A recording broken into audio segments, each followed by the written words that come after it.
Welcome to Hospitality on the Rise, the podcast about the people shaping the hospitality industry and their journeys. I'm your host, Alice Cheng, founder and CEO of Culinary Agents, hospitality's go-to hiring platform. And I'm here to give you your dose of virtual mentorship. Here, we'll be sharing the stories, lessons learned, and advice from hospitality leaders who've carved out their own path to success. After all, this industry is where many get their start and go on to do incredible things. Whether you're a pro, starting out, or just love the hustle, this podcast highlights what makes hospitality extraordinary: the people. We're so excited to have Kimberly Galban here with us, Chief Operating Officer of Hogsalt, headquartered in the Chicago area. Kimberly, welcome. Thank you. Thank you, Alice. Thank you for having me and asking me to be a part of this. Yeah, and I have to admit, it was a little selfish of me to do this because I've known you for, over a decade now. And I've always just admired your poise, professionalism, knowledge, combined with just like grace and hospitality. And so personally, I was always like, how did she get here? Well, I want to hear more about her career path. So here you are. Yes. Now you can share it with everyone. Yes. Well, thank you. But on that note, I'd love to hear about how it all got started because you have a really, really big job now, and we will get to that.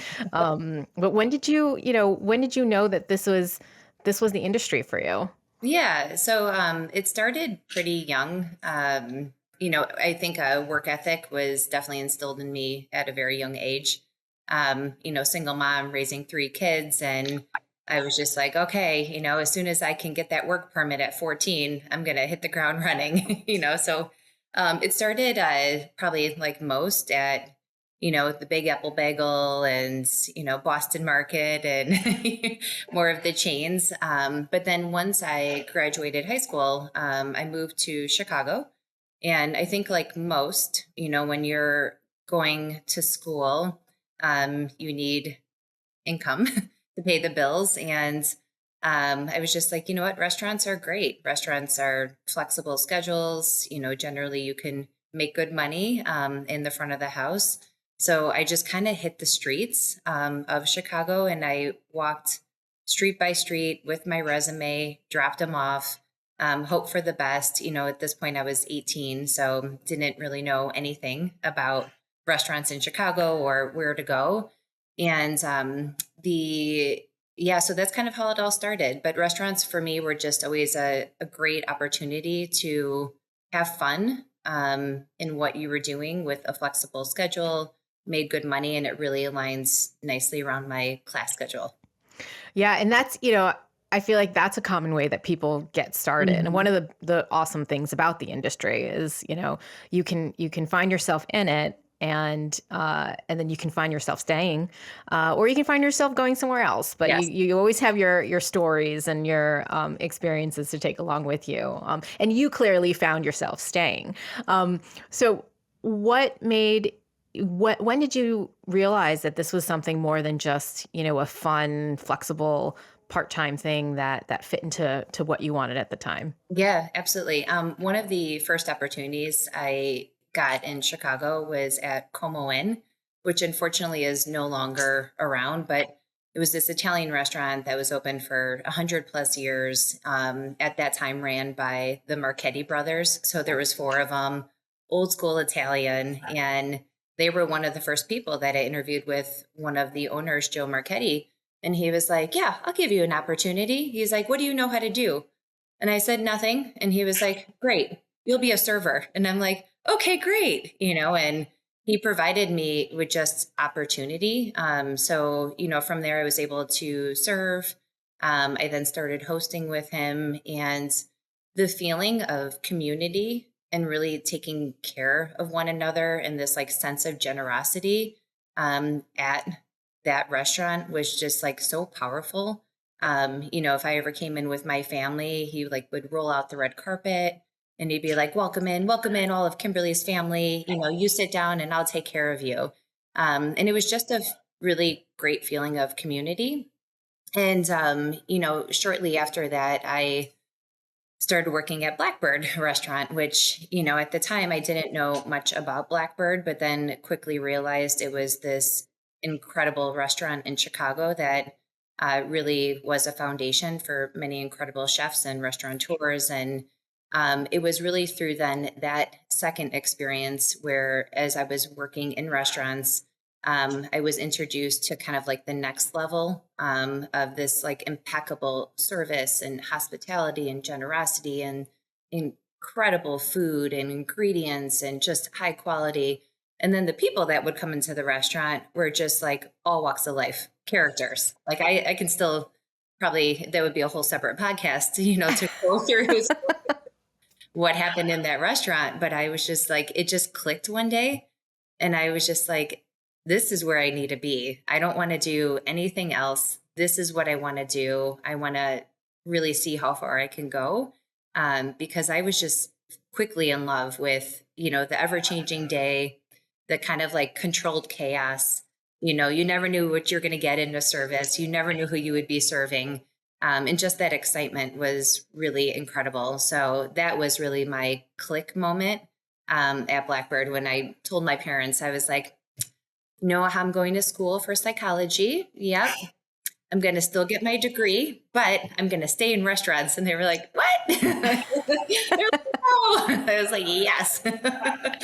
Well, and I'm sure you can apply your learnings to your day to day on an ongoing basis in Yes. general, right? That's another Very, beautiful very thing much. about the industry. It's like you definitely need to pull in your skills from every direction to get through service, right, and make it successful for everyone.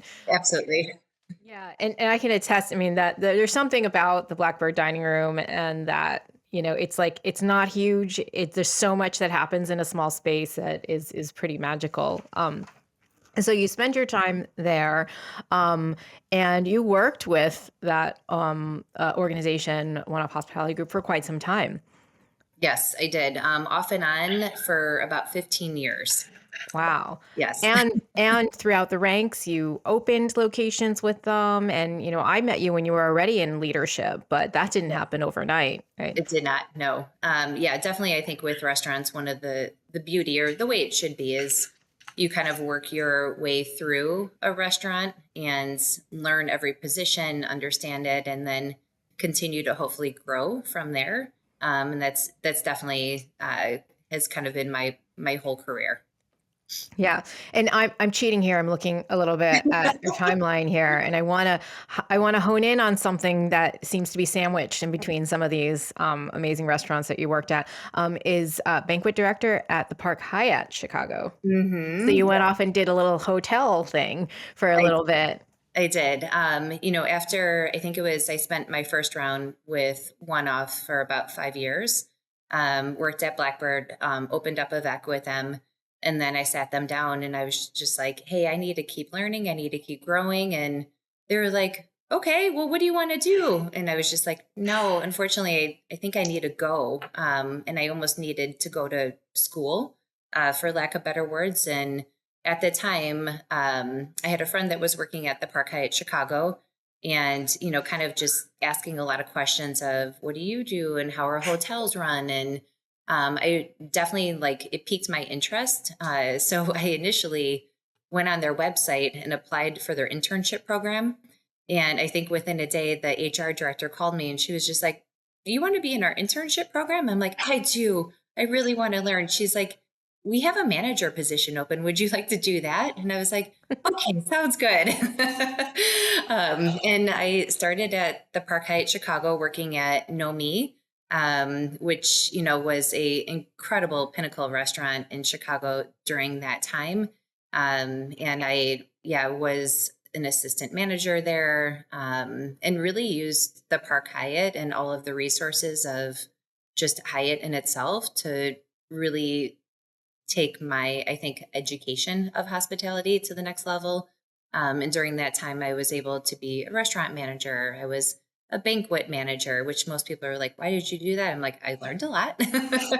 I then became a private events manager and then a sales manager selling hotel rooms. And that for me was definitely a moment in my career that without that moment, I don't think I would have been where I am today, because it really did shape me and give me some incredible experience, in my day to day, even today.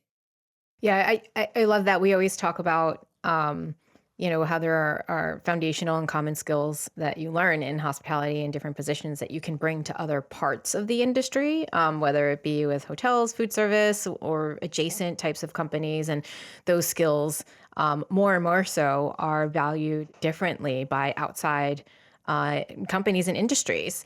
And so that's, I'm always highlighting all the awesome things that, people gain and learn when they spend their time in this industry. And if you choose to stay, amazing. And if you choose that it's no longer your thing, great. You can take Mhm. those skills and bring them somewhere else. And the industry will always be here for you when you want a boomerang back, right?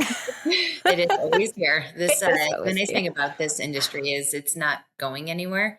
This is an industry that is built around people, and good times are bad and celebrations, and so you know, at the end, everyone needs to eat. So, which is great. So, I always tell everyone, I'm like, this is not going anywhere.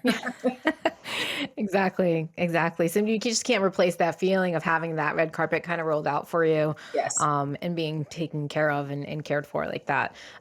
Okay, so you went, you did your stint, you learned a bunch. I too spent some time in hotels, and it is exposure and stuff. Sometimes it helps you realize things that you don't want to do. Yes. And then helps you refocus, which clearly it brought you back to restaurants specifically. Yes. And now you're back in a different leadership role. Yes. Yes. Yes. Today I'm now with Hogsalt as the Chief Operating Officer. We are Chicago based through and through, but definitely have rooted ourselves in New York, Las Vegas, and our first restaurant internationally in Paris. So it's been an incredible journey. Yeah, and I mean, you joined, a lot of these growth opportunities or growth, I would say growth locations, and expansion were largely driven by you and your teams during the past handful of years, right? Like the international expansion was fairly recent, Yes. Yes. and then the growth more in the New York market was, also, in the past handful of years, right? Yes. Yeah. Yeah. And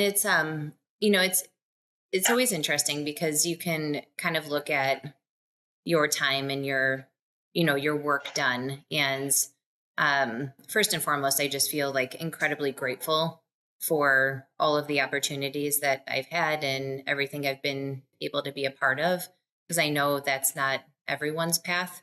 But I do think a large part of that is, anything that's ever come my way. I've never said, "Oh, you know what? That's not for me," or "Ooh, that sounds like a lot of work." I've always been like, "Yep, I'm in." Like, sign me up, coach. I don't know what I'm doing, but I'll figure it out. And it's funny because I try and always encourage our teams and our leaders just to embrace those moments of uncertainty and the unknown with like positivity and excitement, and I'm just like, you'll figure it out, I promise you. Yeah, and you walk the walk and talk the talk with also kind of continuing to learn and be curious, amongst all of this. Back in 2019, you got your certified professional SHRM CP, and you're not, your day-to-day focus is not HR. But clearly you've touched upon the HR space over your your years and times in businesses, and those skills, I would imagine, continue to round you out in certain areas in your leadership roles. Yeah, I mean, when I look at my day to day today, while service is always the part that kind of, as my son would say, fills my bucket. It really is looking at the entire business. And when you are working so closely with teams that span from, marketing to IT to HR to finance, to events, in addition to culinary operations, and the list just kind of goes on. I feel like to be able to know, enough about all of those areas is pretty critical. And I think most importantly, it's, this industry is incredible because there's nonstop learning. And I think continuing to just be a student every day is the best way to continue to ultimately like grow and learn and further develop. There's times in my day, and I've been in this industry for 25 plus years, that I still go, wow, that's a new one. Okay. And I'm just like, okay, well, that's never happened before, but let's obviously talk about it and figure it out. And I think remaining a student and open-minded and just incredibly flexible um is, some like I think really valuable key points, to not only be successful in your day, but to continue to like embrace this industry and all that comes with it. Yeah, yeah. I love that. And even though you're not in the day to day of like hiring and recruiting, there was a time when you were heavily involved in those types of things. Yeah. You still, I'm sure, partake in identifying or nurturing leadership in your organization, in your role today. What would you say are like common attributes or things that you see in someone that helps you identify like, oh, this is somebody we want to continue to develop, or these are the types of attributes we want to cultivate? Like, how do you identify those internally who you want to continue to bring upward or are ready to? Yeah, absolutely. Well, I think, depending on what role you're looking to bring on, some roles do possess the need for certain skills, that apply to those jobs. But I always kind of, we have a full recruiting team, which, you know, does an incredible job. But I try and always tell them, if within the first minute of meeting somebody, they don't make you really excited to want to continue the conversation, they're probably not the right person for us. And they're always like, well, what does that mean? And I'm like, just don't overthink it, but if you meet someone and within that first minute, you're like, wow, like this person's really interesting, I want to keep learning more. That's the type of connection, especially with store leadership. That's the type of connection that we need, to make sure that they can connect with our guest and connect with our team members.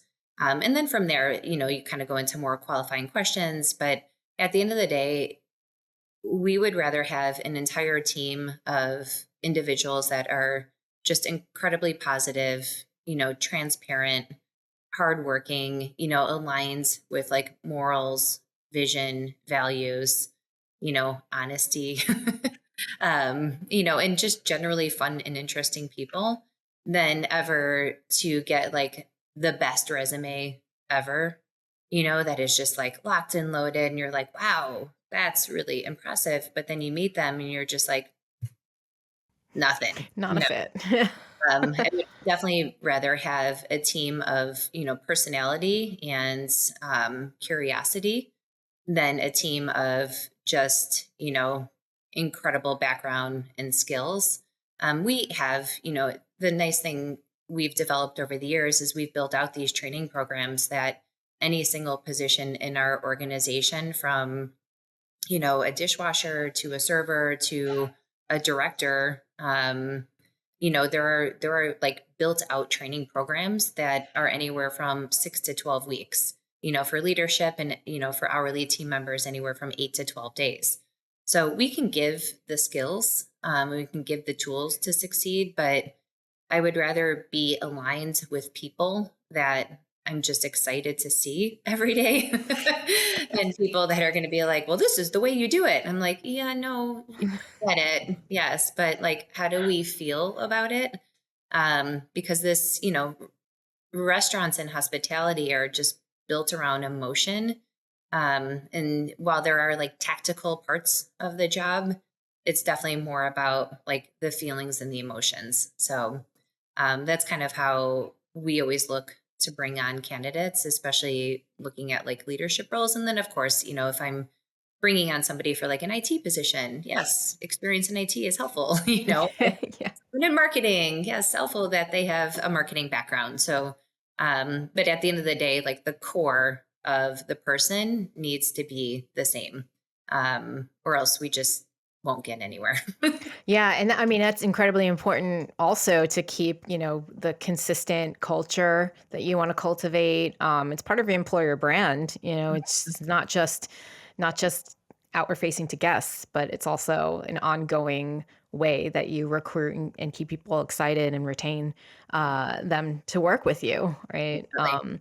And I imagine it gets increasingly more difficult as you open more concepts that are farther away from headquarters and in different countries. But you and team have been doing an incredible job because I'm very fortunate enough to have some of your concepts in my hometown here. So and one right in my neighborhood. So I'm a happy camper. Um, so I mean, you have what, almost 20 locations? Yeah, I think Like I think we're at like 28. 28. Geez, I know. I sometimes I lose I count, to blinked. be honest with you. Sometimes I'm like, how many? I'm like, I don't know, 25 plus. 25 plus. Um, and you also have like a cult coffee shop in collaboration. I want to hit upon that a little bit because all of your concepts consistently have a great culture and vibe. Mhm. But I'm particularly interested in how like the Sawada coffee collaboration came about because I discovered it in Chicago on a trip and was very happy to then see it also appear in the New York market. Yeah. So I think one of the many reasons that I really love what I do and who I get to do it with is, while we are quote unquote probably big, in size, we still operate very much with like what we want to do. So, we have quite a few just like leases that have been sitting for 5 years, haven't done anything with it. But it's more about for us, like, what is the right story? And do we have a story? And if we don't have a story, then we're not going to do something. So it's really looking at, that moment. It's funny because Brendan, anytime we open a restaurant, he will say, "What movie is this?" And I'm like, "Oh, here we go," but also like, "Yeah, here we go." So it's like, what movie is this? Who's our cast of characters? What story are we telling? What experience are we giving? And it always starts with that. And if we don't have a story, we just don't do it. We just kind of put it on pause and we say, maybe another day or something will inspire us and it'll come around. So with Sawada specifically, I think you can kind of see we have definitely a love of everything, you know, French and Parisian. We have a love and a strong tie to just Japanese culture. And on a trip to Japan quite a few years ago, we were definitely like really into just incredible coffee, kind of where does it come from, the whole story of coffee. And there's this gentleman in Tokyo, Hiroshi Sawada, who at the time was just winning all these awards for, barista making and latte art. And we kind of paid attention to him. And he was definitely up and coming, wanted to grow. And through, quite a few different conversations, broached the conversation of doing a collaboration together called Sawada, where we were able to bring it, kind of here to the States and really introduce a new way of coffee culture that hasn't been introduced to, the States at that time. So it was great. And, even today, the quality and integrity of those coffee products is like the highest of the high. And I think you can taste it with every drink you get. And it really has, to your point, created kind of this cult culture where, we don't have to open at 6 a.m. It's great. We open at 8 a.m. and we're busy until 4 p.m., so it's really been a wonderful story. We would love to see Sawada continue to grow besides Chicago and New York. And again, it's just kind of like, what does that story look like next for Sawada? Yeah. I love it. And thank you for sharing. I think, you know, what I'll also extract from that, from a leadership lesson standpoint, is like, you don't have, if you don't have the conviction and you don't need to do something, it's okay not to do it. Right. Correct.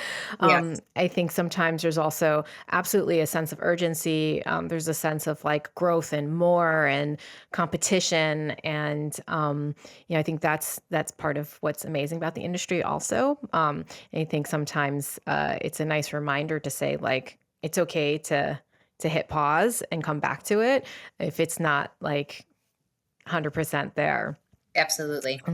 So, I'm gonna kind of circle back and focus back on you here a little bit.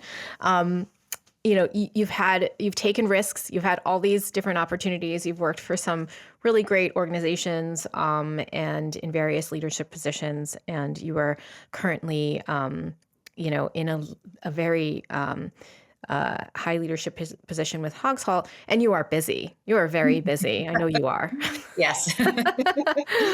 How do you find balance and stay inspired? I know those are two different Yes. questions, and you Yes. probably do different things for each, but curious minds want to know. Yes. Well, staying or finding balance. This is a question I get all the time, especially from our female leadership, who have gone on to, raise families, and they're just like, how do you do it? What's your key to work life balance? And it's a funny, kind of sentence, right? Like work life balance. And there was a younger self where I tried to make the two very separate. And I said, oh, one bucket is work and one bucket is, like life, the rest of life. And I noticed that I like grew a lot of anxiety over like trying to fit everything into these like two worlds. And then one day I was just like, I'm just going to throw that out the window and I'm just going to let the two worlds live and breathe with each other. And since I've kind of like let that whole philosophy go, I feel like I've been much more productive. Where, I mean, my days are long, and that's great. We have a restaurant in Paris, so when I wake up at 5:30 in the morning, 6 a.m., I'm already, getting messages from the team in France, about like X, Y, and Z. So, I've learned to just kind of be really comfortable with the fact that the days are just going to be long, and it's more about letting, work come in. Maybe it's like a few hours of work, and then I'll go to the gym and I'll go back to work and work, and then maybe step out to see the kids and then go back to work. So I think like that balance for me has really been allowing the work and the life come together. And that has been like a really powerful moment for me. And I think it's also allowed my children to see that I work and I provide, and, this is why we do this for you guys. And so I think it's actually like it's developed into a really beautiful thing today. But yeah, it's a lot, and I think through that, I've also learned that not everything can be done in one day. And if I go through a day, I could have a plan for the day, and within like 2 hours, it's like out the window. It's just like, I'm like, well, there goes that list. Yeah. But it really is just prioritizing better, like understanding and being honest with myself of like, what can I achieve today and what is okay to leave till tomorrow? Or like, I'm totally mature enough to ask for help, So if one part of the day is swinging in one direction, to say, hey, team, can someone help me out here? Or, hey, someone, in life, can you help me out? And I think it's really being honest with yourself and, being comfortable and allowing for those moments. So I think that's kind of like how I balance the day. And then I think the second part was finding inspiration. Inspiration. Yeah. Yeah. Um, so my husband is a chef. So we're kind of like a very interesting duo. So I think that, we dine out all the time, like ridiculous amounts of, like, it's probably not even healthy, the amount that we dine out. But we do that because one, we both love food and beverage. We love hospitality. We love to see, but through that, we do draw a lot of inspiration from what others are doing and how others are going about, this incredible business. So I do draw a lot of inspiration from that. We also travel a lot. I love traveling, especially to other countries. The inspiration you can draw from other cuisines and cultures and how they approach hospitality and service is like truly inspiring. And I always come back with something, with some like life lesson or lesson I bring back into the restaurants. So that, I think, those two things are really powerful for me. And then, yes, like I am an avid fan of like masterclass, and I'm always taking a masterclass.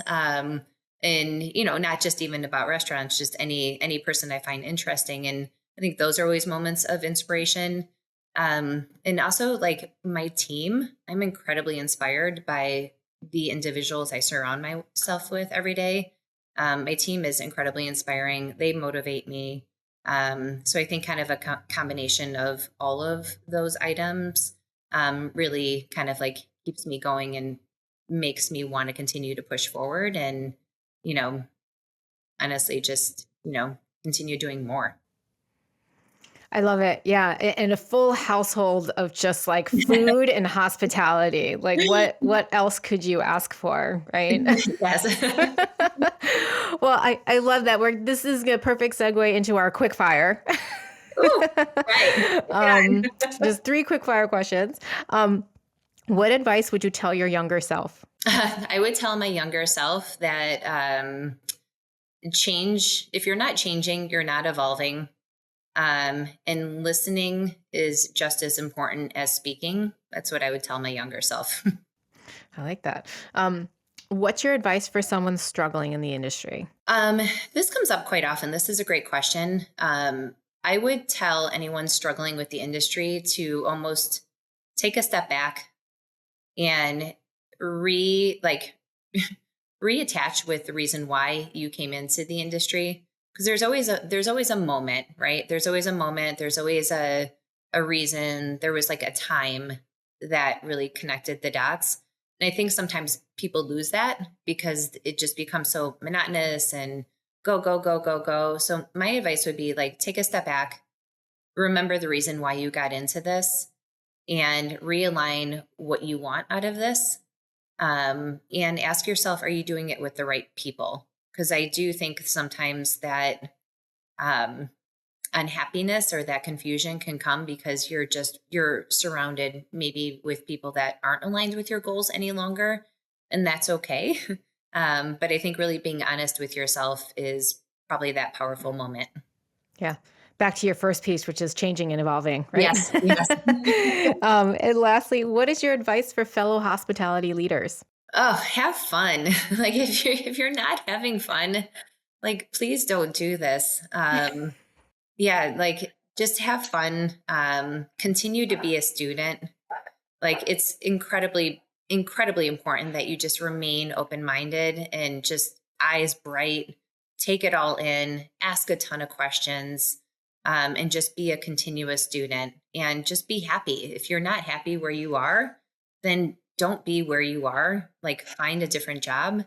Cause this restaurant really does take 150, like this industry takes 150%. And if you aren't 150%, you can't give it. So just make sure you're happy. Life is too short. I love it. That's like life lessons right there, not just for hospitality. I know, exactly. Well, Kimberly, thank you so much for sharing your advice, your timeline and your career. I am selfishly so happy I got a chance to steal some of your time because you are very, very busy and really appreciate you sharing your words of wisdom. Yeah, no, it's my pleasure. And thank you again for having me. I feel like I could talk about restaurants all day. So thank you. There may be a part 2. Yes. All right. Thank you. Thank Talk you. to you soon. Great. Take care. Remember, success looks different for everyone in hospitality. No two paths are the same. If you have a leader or a topic you want to hear about, email media@culinaryaagents.com. Hospitality on the Rise is brought to you by Culinary Agents, connecting top talent with employers since 2012. Whether you're hiring or looking for your next opportunity, join us at culinaryaagents.com. For more inspiration, subscribe to Hospitality on the Rise and visit hospitalitycareerpaths.com, a free platform by Culinary Agents. Until next time, keep rising!